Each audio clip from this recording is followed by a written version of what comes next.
Hello everybody, today I'm gonna show you some farms you can make in Create. So the first one is a underground miner. So if you want to have some stone here, or if you're underground and build this, you can have some passengers here and there. So let's say we have this, then all you need to do is make a controller rail and a lever to actually start the minecart.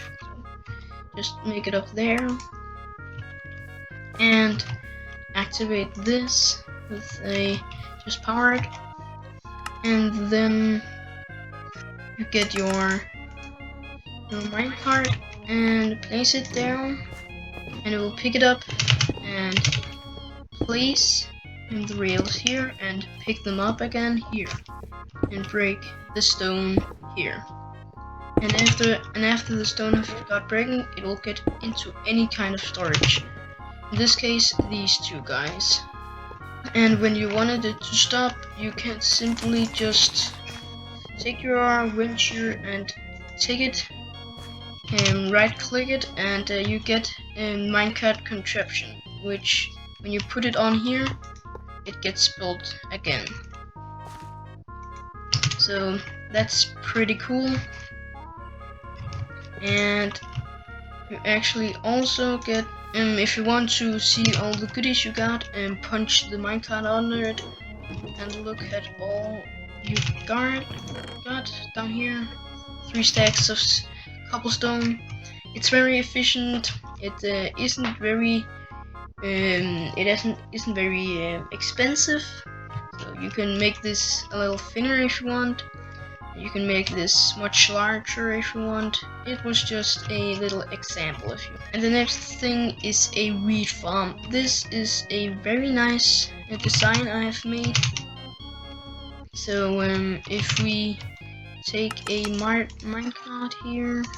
So if you take a minecart and switch this on, I have a redstone link linking up to this rail down here. So, and if you wanted to know how I get this, which makes it a receiver, just shift right click and it should change. So now that it's powered, we can do this, and it will take all the things, all the wheat. It will harvest and this controller rail makes it turn backwards, and these item storages make them and make all the items go into the chest here, and actually 2 times. So if this is on a little slower scale, you can get more items in. So if we said only this, you can maybe get 2 stacks of items, but here you get 2 for each of these portable storage interfaces, so that will be 4,000 or 4 stacks. It's very efficient if you make a larger one, and you can make this go to your storage system if you have one, and you can just make it stand here and let it get the wheat seeds for you. And when you don't want it to run anymore, you just do this. After it's behind this, close it, and it should snap back in place. If you wanted something like a kelp farm, you can make this with sugarcane, kelp, or bamboo. And right now I'm just using bamboo, but what we're doing essentially is, we have a nozzle here, and I have a lever to toggle it on and off. When it's on, it will suck everything in its range in, and then I have a piston, sticky piston, that will break every block here with the miner here.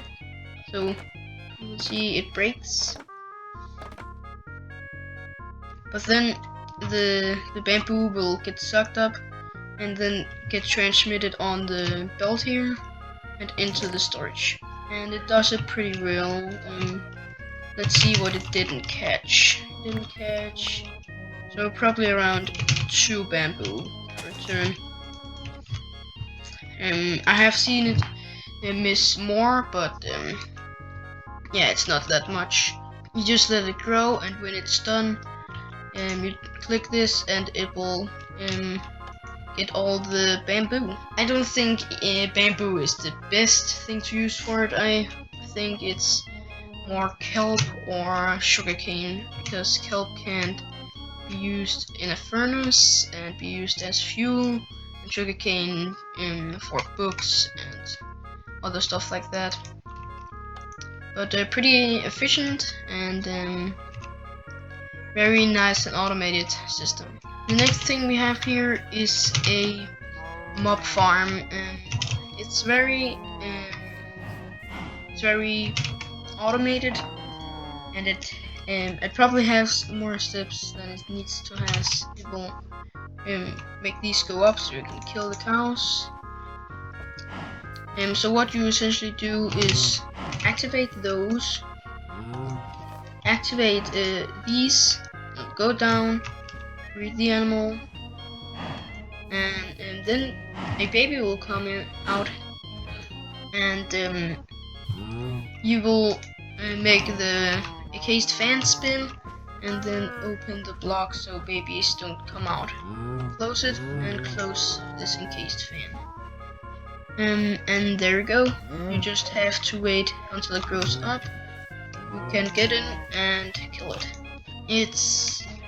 There's probably a much more efficient way of doing this, but I think this could look very nice. But it looks very complicated with all the levers. So, but this is just an idea, if you know what I mean. So it will get feeded, get sucked in here, wait until it will grow, and then you can kill it. You can always make this larger, but then you'll need more of these deplorers to actually breed them if they're not exactly precision. And the next farm is actually a tree farm. This cuts all the logs off by this one mechanical saw. So it's the same principle with all the others. We take the lever, pull it, and then take the minecart, put it in, and it will break logs. And of course these are connected, so it will not break the whole tree. But when this is done breaking, the whole tree will cut down. Boom. And the same with this one. And then we have a deployer, deploying in saplings. So all the sapling it gets will get spitted in here. Obviously they get sucked in here, but you can always make a filter. You don't know how a filter works. It's essentially just right click in the air, take all the things you want in here with the allow list, and all the deny list, all the things you don't want. But we're just gonna get the allow list, and if you ignore data, it's just the item, and if you respect data, it's the exact. So if we take a pickaxe with the durability of 50, then it has to be a stone pickaxe with the durability 50. But we're just gonna ignore data and do this. So the only thing that can come out of it is everything except oak saplings. But one of the deplorers have saplings and the other have bone meal. So if you can make a bone meal farm,